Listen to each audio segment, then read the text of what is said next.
This is my final project for English.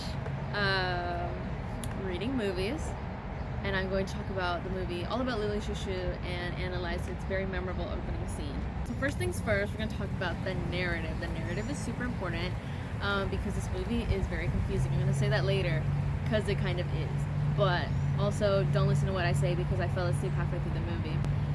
It's still a good movie though. So, All About Lily Chou-Chou is a movie about these very troubled teenagers who kind of have to navigate this very isolating, violent, scary, and insensitive world. And a lot of them, like the main character or like the main characters of the movie, use Lily Chou-Chou's music to escape or to heal their pain. The way that the movie introduces that narrative is very important it's very unique to the movie. It's very specific because characters, both main and small, like ones we never see again, small, are all talking online about Lily Chou-Chou and the ether that she possesses, the ether that she shares to her devoted fans.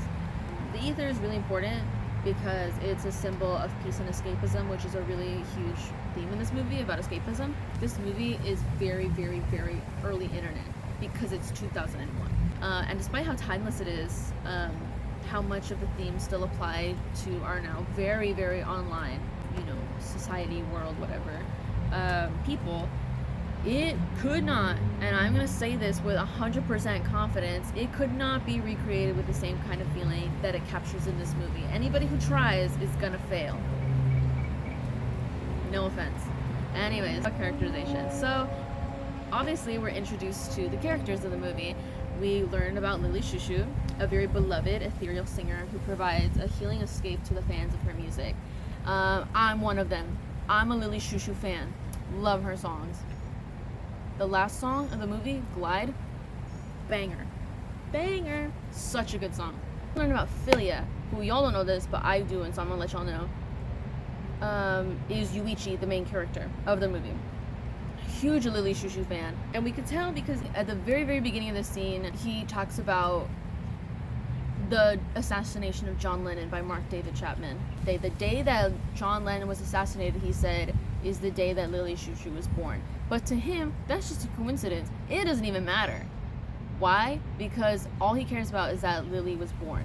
So even in the face of something devastating, Philia really only sees Lily, and he only cares about Lily. Which, to each their own, but I don't know. I'm gonna move on to sound of the movie. Sound is pivotal. It's super important in this movie. Let me tell y'all something. Lily Chou-Chou does not exist. Lily Chou-Chou is not real. Lily Chou-Chou is fake. Lily Chou-Chou is a fictional character. Okay? The movie opens to one of her great hits, Arabesque in English. It opens up to arabesques. A lot of the lyrics kind of, if you were to analyze them, it would apply to different parts of the movie. But these lyrics of when white flowers bloomed, and later at the end of the song, when red flowers bloomed, is a very broad lyric for the storyline of its characters, and how that ties into the loss of innocence for their characters. That's pretty much what that is about. Also, every song is literally a banger. Every single song is like banger. Super good. Anyways, moving on to editing. I love editing. Sort of talked about this earlier when I talked about Philia's characterization. The screen is all black and it's just the text. It's just, hey guys, John Lennon assassinated by Mark David Chapman. Who cares? Not me. And that was kind of done to put full focus on how Lily Chou-Chou is pretty much worshipped, especially by Philia, but just in general in the world. The editing choice to put text over the screen while things are happening is not like some like silly little move or whatever. It's a very intentional choice. It kind of shows that push and pull between reality and methods of escapism, like being online or listening to music, specifically Lily Chou-Chou's. Yeah, that editing choice is kind of to show, like, even though here we are in reality, I'm literally not here because I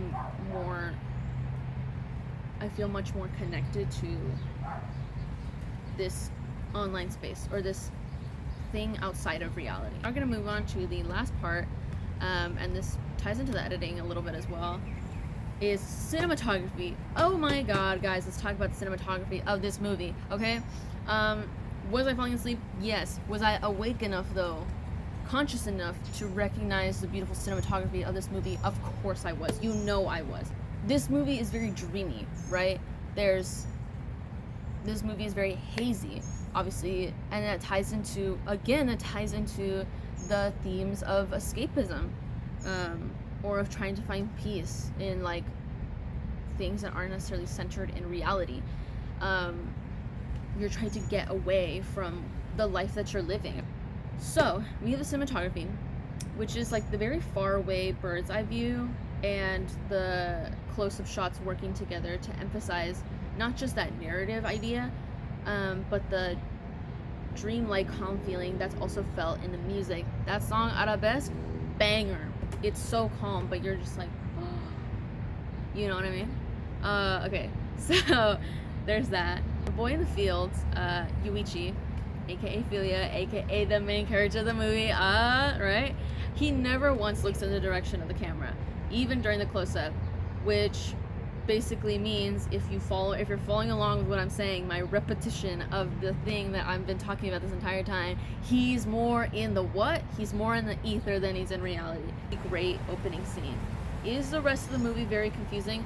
I'll say yes. I say yes it does. I say yes it is. And I've only seen it once. So that means, no. That means even though I fell asleep, even though I thought it was confusing because I fell asleep, and I've only seen it one time last year, I still thought of it and remembered it and loved it enough to talk about it for my final project in English. Yeah, that's right. Yeah.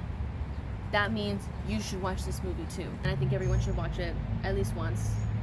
Even though it totally ruined my day after I watched it a little bit, because it is a very dark movie. I think it's a great movie. Anyways, that's the end of my final project. I know you loved it. I committed to the bit. I wore the shirt. I got the headphones connected to my computer. Like, how much older do you want to get? I'm out in nature, dude. What more do you want? That's it. Bye-bye.